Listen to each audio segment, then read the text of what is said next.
Hey, beautiful thrivers. Welcome to another Thriver TV. And I really want to have this conversation with you about the 4 C's.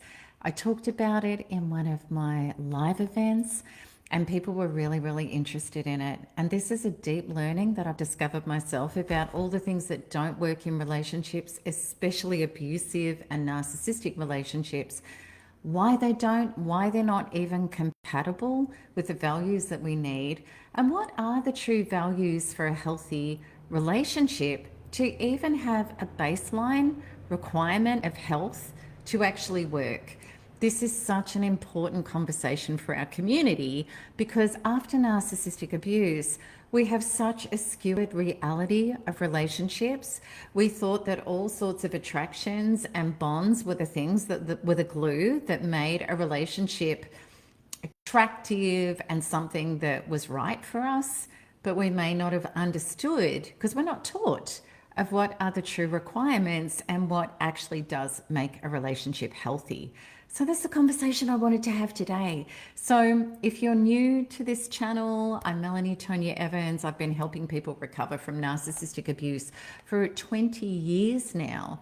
There's been tens of thousands of people that have graduated from the Narcissistic Abuse Recovery Program because what we do in this community is the quantum work on the internal traumas in the subconscious that actually change how we think, how we feel, release and dissolve our traumas away, and release us into a higher state of wisdom, confidence, and power that we may have never even had even before the abuse, and if the abuse was all that we've ever known.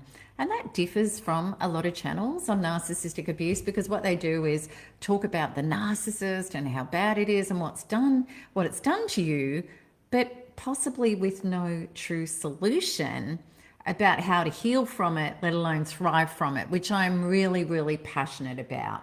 So today's talk, I think, is going to be really good and it's going to help you a lot. And what are the 4 C's? Well, what they are in order is commitment, communication, connection, and conflict resolution. So let's start off with commitment. So first of all, the commitment to ourselves is about getting very clear about what do you want in a relationship? Because I know some people think, well, I'm going to protect myself and my heart. And I'm going to get out there and I'm going to say, look, I just want to, have some friendships and I don't really want to connect up and I don't want anything too serious. But then what happens, especially for women, this is a conversation mainly for women today. I think men will take something out of it as well, of course. But for women, what generally happens is you think you're protecting your heart. I'm just kind of looking what's out there. But as soon as you bond with somebody, especially sexually, oxytocin goes off, you get the bonding chemical. And if you're unclear in your intention to the universe, create a source, and your whole energy and your frequency is, I'm not really committed to a commitment to somebody or a commitment to myself to get a commitment from somebody, then you could be bonding with people that have said, well, look, I don't really know what I want either. And they're not actually even up for committed relationship and you can really get your heart broken. So I teach in Quantum Dating Boot Camp how to get a commitment from somebody, an exclusivity commitment before sex so that you don't have that oxytocin bonding. Whole other story. But the bottom line is, what's your commitment to yourself? What do you really want in relationship after abuse? Or maybe you're in a relationship with somebody where there isn't really a commitment. So a commitment is you're choosing yourself, your value, and your worth. What do I deserve? Which is showing up, which means presence, which means being chosen. We're not chosen if we're not choosing ourselves. So we may be with somebody who's hot and cold, who's emotionally unavailable, who pulls the pin and walks away when there's a problem or when there's a conflict. And they're not committing to us. And we're not committing to ourselves by staying committed to them. So I hope that that can be something that you can realize that. And if somebody says to you, look, I'm not looking for a commitment right now, believe them and don't put your heart there. Don't choose somebody who's not fully choosing you, because for a true relationship to work, first of all, you have two people choosing themselves. And I don't mean in a selfish, narcissistic, avoidant, self-regulating way. They're choosing to do the work on themselves. They're choosing to show up as a healthy person. They're choosing to look after themselves spiritually, emotionally, mentally, and they're choosing to grow. That's commitment. And we're doing that ourselves. Because what happens with so many people is they get in a relationship and they stop the commitment to self. And you can't give healthily unless it's from overflow, unless you've given to yourself, because otherwise the giving is going to be with conditions and expectations, and often unspoken ones, and resentment. Okay, so we've got to commit, and we've also got to choose people who are committed, who are showing up. In the quantum world, what happens is there's no such thing as potential. You have what you have right here, right now. And if somebody right here, right now says, I'm not choosing you through their words or their actions, well, then you need to pull away and choose yourself. And don't re-choose them unless they are willing to commit, because otherwise that's self-abandonment and it's self-abuse. So that's commitment, and it's necessary in a relationship, in that I commit to myself, my self-work, my self-reflection, my conscience, which is consciousness. What consciousness means, that I am conscious of my stuff, my side of the road. I self-reflect, I look at it, I work at it. You need two people doing that. A lot of people with narcissists have just thought, well, if I'm just doing that myself, that'll be enough. You need two people doing that. If they're not committed to themselves and they're not committed to you, you don't have a relationship. Okay, so communication is essential and vital in a relationship. Communication, first of all, is about identifying your needs, your wants, your boundaries, and expressing them honestly. Now, of course, when we were kids, what happened is we probably weren't encouraged to do that. Maybe children were seen and not heard. It was the parents' view, and you kind of didn't learn to express and be heard or validated. So there can be such a terror, and it is an internal terror with adults that have come from emotionally unavailable or narcissistic families, where if I speak up, I'm going to get rejected, I'm going to get abandoned, I'm going to get criticized, I'm going to be invalidated, and I'm not going to get my needs met, which is going to make me feel even worse. So I'm not going to speak up for what I want. Maybe I just hope that people will pick up on what I need, but I'm not going to express it because I don't want the pain that goes with that. So what happens is, in relationship, if you're not able to ask for what you need, people aren't mind readers, and you will get what you fear, which is the rejection, the abandonment, the criticism that you were fearing not speaking up, because there's no avoiding our fears. We get to meet them in the field anyway. Whereas if we do the inner work to say, well, I am of value and I am worth being met, but also too, I'm also giving the instructions to somebody on how to love me, because we're all individuals and we're all different. And first of all, of course, we work on our triggers and our insecurities ourselves, so that we know we're not coming from emptiness and neediness trying to get something outside of ourselves. But we have the ability after that work to say, of course, I need to discuss my needs and my boundaries, because people aren't mind readers and they're not me. And then what happens in healthy relationship is that's such an opportunity to meet your partner, to be met, to have an understanding of your love language, so that you are not just receiving love in a way that they think you want to be loved, and you're not giving love in a way that you think they want to be loved, and having a disconnect where people's needs aren't being met. And also too, part of the communication is the vulnerability of not coming from defenses and fear, from sharing intimacy. What's intimacy? It's not just sex. And in fact, good sex comes from true intimacy, which is into me. See, I'm going to be real with you. I'm going to be authentic. I'm going to be vulnerable. There's actually true vulnerability is not about handing somebody the keys to your soul to abuse you. People think it is. It's not. That is neediness from wounds and looking for a rescuer. That's a completely different thing. Vulnerability is, this is how I feel. This is what I need. This is me being honest and raw and real with you because I'm real with myself. When we're real with ourselves, we're not looking for a fixer rescuer. When we're not being real with ourselves and we're not doing the inner work, well then yes, we do want somebody to come along and fix us and rescue us. So we go to them with all of our wounds saying, fix me, help me. It's completely different. And it's all about intention. Where are you coming from? Are you coming from a place of fullness or authenticity? Or are you coming from a place of brokenness, trying to get somebody else to fix you? So real, true vulnerability is about realness and it's about authenticity. And then the wonderful thing about that is you'll get to see who can meet you at authenticity, who can celebrate you in presence, not performance. Everybody thinks, I need to be perfect. I need to be perfectly healed. I need to be what you need me to be to love me. We felt like that as children. I have to win your approval. I have to win your love. We don't have to win Source's love and approval. We don't have to be perfectly healed to be blessed and adored and held and loved by Source. We just need to be real.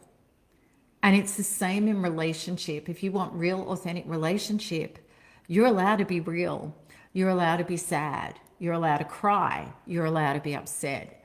You're allowed to be real, but not as a projection, as an owning your feelings and sharing them, not to be rescued, but to be validated, to have the presence of somebody saying and being given the opportunity to say and hold and love you and say, I love all of you. I love the messiness. I love the tears. I love the realness. I love the rawness. I love you because I get to see your soul. That's true relationship. Now, we have been in narcissistic relationships because of our unhealed wounds, and it's not a criticism and it's not our fault that we've had narcissistic relationships, but it is our responsibility if we want a better life and a different life to look at where were my beliefs and my traumas that were never mine to hold. I got them from the outside. I got them from my childhood. I got them from my past life. But they created beliefs and traumas in me of fear and lack. And I've been showing up in fear and lack, usually as a performance, not in real authenticity, trying to get my needs met by somebody who is giving me my fears and lack in Technicolor. The things that I've been trying to avoid, I'm getting them even more. And that's why with the quantum inner work, we can go to these places and we can heal them up really quickly, really powerfully with the light of Source, with able to work it with ourselves in a quantum way. And we can show up in a different way where we don't have to be perfect. We don't have to be a performance. We don't have to be guarded. But we do need to be self-authentic. And when we have that self-authenticity, we're no longer coming from that broken past life survival program of I need you or I'm going to die. Or that inner child that if I don't prove my worth or my value to you, you're not going to love me differently this time. And we get to see who's got the capacity, the ability and the desire to also be their authentic self. So communication is really, really important. Connection is about consistency. Connection is about leaning in and not pulling away. So inconsistent behavior is definitely a thing with narcissistic people. It can be a thing with heavily avoidant people, where when they're triggered into an uncomfortable feeling in their body, they self-regulate, disconnect. The ego becomes awash with cortisol and adrenaline. They go into survival programs. They disconnect from you and the relationship, and they choose the defenses over the relationship. That's disconnection. That's separation consciousness. We can do it too if we're playing games, right? So connection is vital for a relationship. Connection means that I am going to self-regulate my nervous system, because there is always the choice in a trigger. Am I going to disconnect, or am I going to connect with myself and then connect with love to what's necessary here? That is so important in a relationship, is to maintain connection, not engulfing, not losing yourself in a codependent way, being able to have boundaries, being able to be heard and validated, but also to be able to connect. And we do more of this in conflict resolution, because then you can get to understand it. So a connection to others is so important with a connection to self. It's all about nervous system. It's all about triggers. So in triggers, what happens is you're in your amygdala, in the back of your brain, in a survival program, which means consciousness is lost.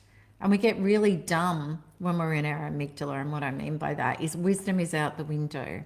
Empathy, connection, right action. We go into self-sabotage when we're in our amygdala, which happens through a trigger. And we could absolutely argue that relationships, especially intimate personal relationships, throw us into triggers like no other, because it's also a replay of the primary care relationships that we had. It brings up all the same wounds. It comes back to our past life survival programs, because relationship is all about love, approval, security, and survival. And if we think as children, massively it was about that, when so much of our programming happened. But when we look at it quantumly, we came in with garbage from past lives. We all did. And that gets activated in the childhoods that replay the same programs for our soul awakening, to realize what it is that we need as soul corrections to heal ourselves from the inside out, to start having different experiences. So what happens is, we're in a trigger. It's all about regulating the nervous system so that you can stay out of your amygdala and be in heart space, open heart, authenticity, which is your power to higher consciousness, to say, what would love do now? And that doesn't mean handing your heart over in desperation to be rescued. It means my heart contains my nervous system. I have a connection to source. I have a connection to love and higher wisdom. And therefore, I can deal in a rational adult way, rather than age regression back to a 5-year-old traumatized child, or age regression back to a past life where a survival program went off, where I was going to die in this circumstance. And that's why I am so white hot triggered. And this is the work. What's so great about quantum freedom healing and NARP and all of that work is, if you're doing the inner work with quantum freedom healing, you're being able to release and remove so many of those old survival programs and traumas, replace them with your higher self, so those triggers are being minimalized or eliminated, so that you can stay conscious and in your body and in your power in these times in relationships. Because otherwise, we're just reliving our past. We're magnetizing the same people, the same situations. And not only are we disconnecting from ourselves and our higher wisdom, we're drawing people who do the same thing. And we may not be doing it in a malicious way. We're doing it in more of a codependent way. We're doing it more in a collapsing way, where I'm trying to prove my worth and I'm trying to get you to love me. They're doing it more in a disconnecting, gaslighting, punishing, malicious way, but it's all disconnection. And we don't want disconnection. A healthy relationship can't be in disconnection. The more capacity we have to be in connection with ourselves, it's all about frequency. The more capacity in frequency you have to draw people into your life who are also capable of being sober and sane and connected and showing up from the heart and being in communication and in our life challenges, whether they're between us or they're from the external world, I can stay honoring the commitment of connection to us as a team. We can work through it. We can co-regulate together. We can have unity consciousness together. So that's why connection is so, so important. Then we've got the biggie, conflict resolution. Now, to start of a relationship, what happens is it's dopamine. Dopamine means we're in the buzz of, oh my God, we've got all these similarities. We're attracted. Where have you been all my life? This is amazing. And we're on this high, and we both are, and it's normal and it's natural of a honeymoon period where we're on this high of feeling this dopamine, this good feeling of being together, and it's so amazing. And it's a drug and it's dopamine. But what happens in every relationship, and maybe it's 3 to 6 months, maybe it's earlier, life intercepts with challenges where you start discovering that there's things about communication or this person or whatever that don't give you dopamine, and in fact can be challenging. There may be challenges in their life that start challenging your life. There might be some things about their attitude or whatever. There may be things where they step on your boundaries, things that upset you. And this is all incredibly normal. You are never in the dating phase going, even if you had the perfect relationship, you are never going to iron out all the things and say, we're totally compatible, this is going to be happy ever after. It's impossible. And it's actually not even preferable because we want to grow. And in a relationship with the 4 C's intact, it's all about growth. And it's all about you and I reflect back to each other in communion what we need to heal to grow together in communion and create this incredible relationship of trust and safety and love and intimacy and growth. And yes, we're going to have times where we've got disruption, where we've got conflict. And you know yourself, those of you doing quantum freedom healing and the inner work, you know that you need a trauma to go off in your body and a trigger, and for you to meet it and to release that darkness, to fill it with more light, for you to expand into the next highest trajectory of yourself and your life and your capacity and your miracles. Without that darkness, you would never have that opportunity. So a relationship is exactly the same. You're going to have dark moments. Now, if there's limited emotional intelligence, it will be, we're meant to be so good, I don't like it when we're bad, and I don't want to deal with this. And that's a complete lack of emotional intelligence. You only need one person to be your divine beloved.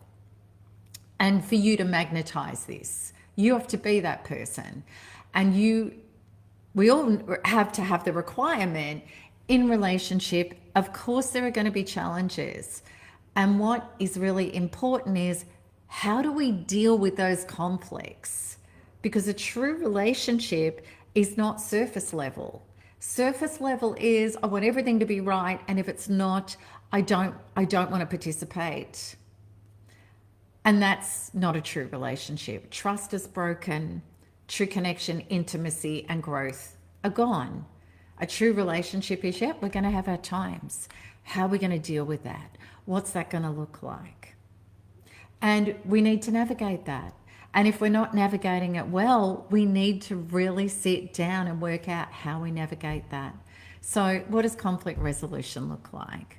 It looks like somebody says or does something that the other person doesn't like. Somebody feels hurt. Somebody has a complaint.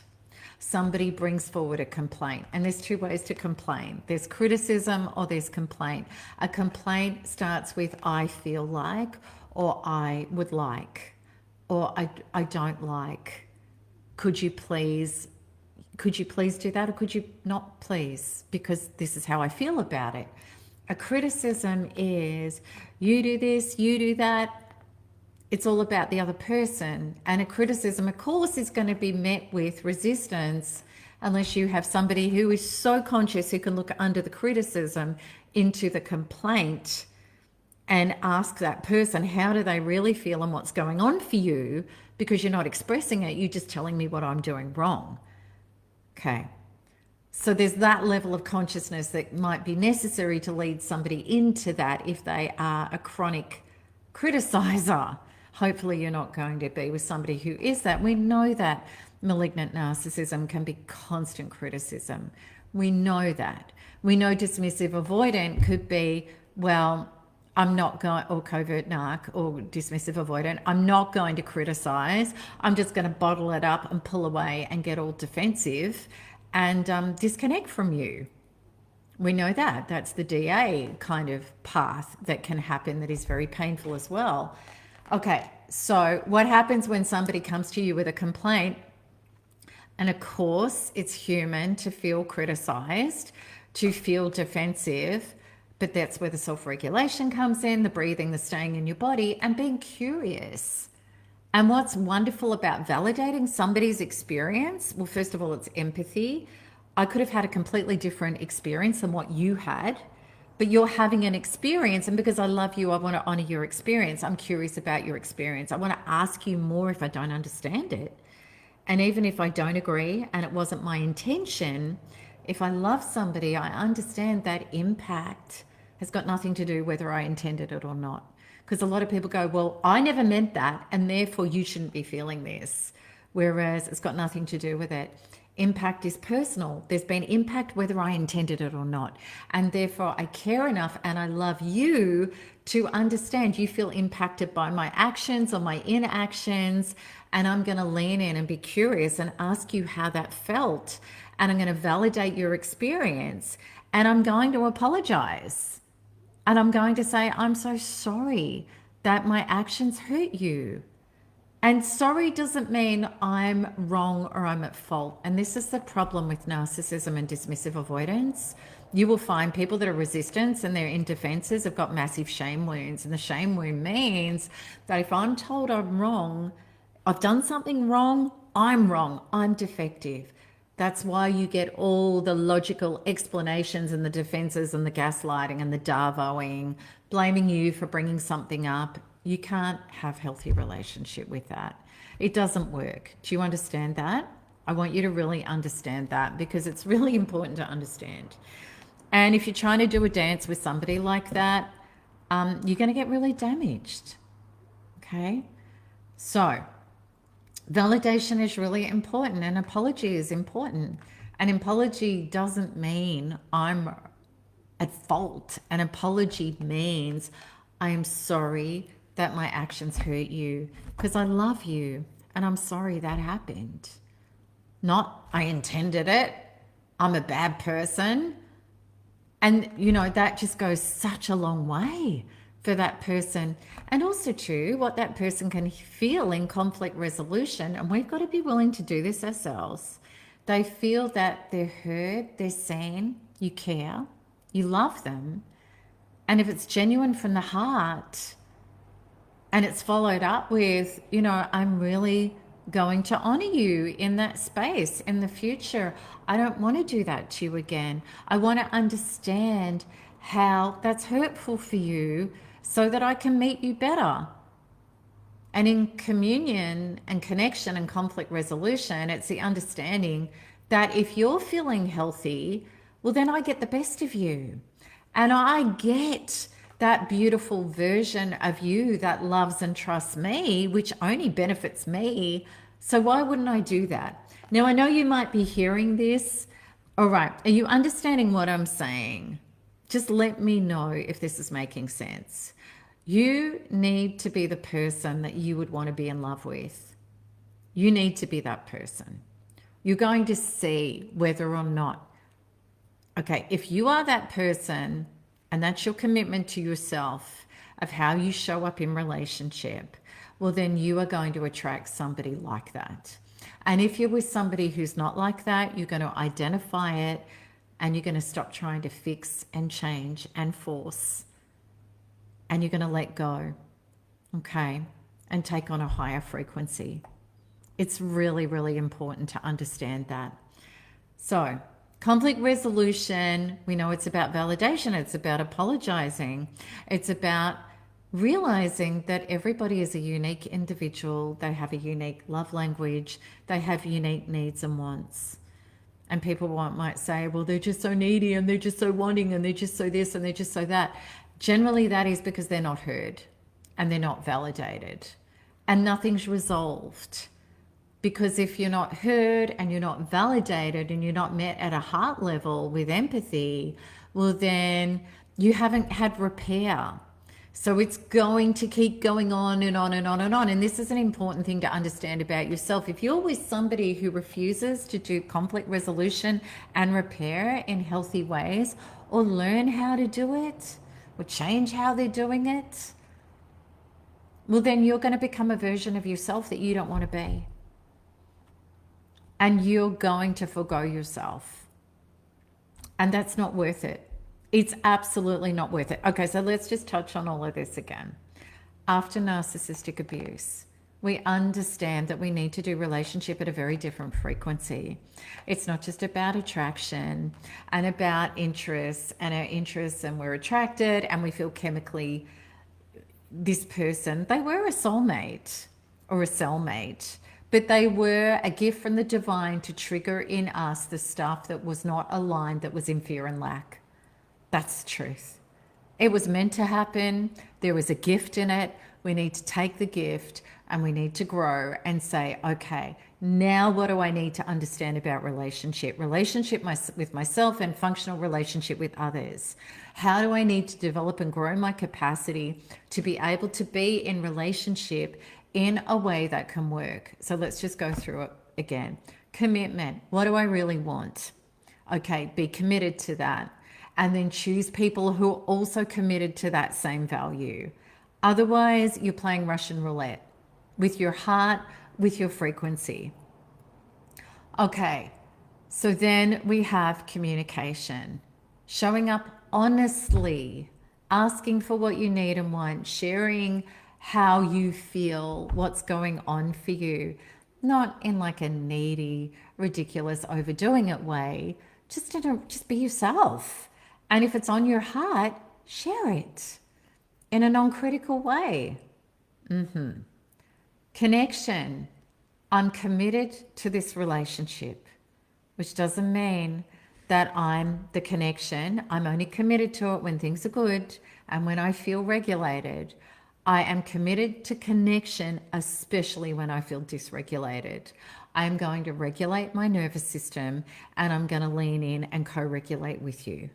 Hugely important. And conflict resolution. If we can't grow through conflicts, well, then what is going to happen is our relationship is going to end. It's either going to end or it's going to become a situationship whereby we've completely lost connection, intimacy, sex, the spark, respect. If we can't do conflict resolution, we're going to lose everything that makes a relationship pure and sacred and magical. It's going to break down. Period. So it is so important. On the traverse of that, if we do conflict resolution in an amazing way, we won't always get it right.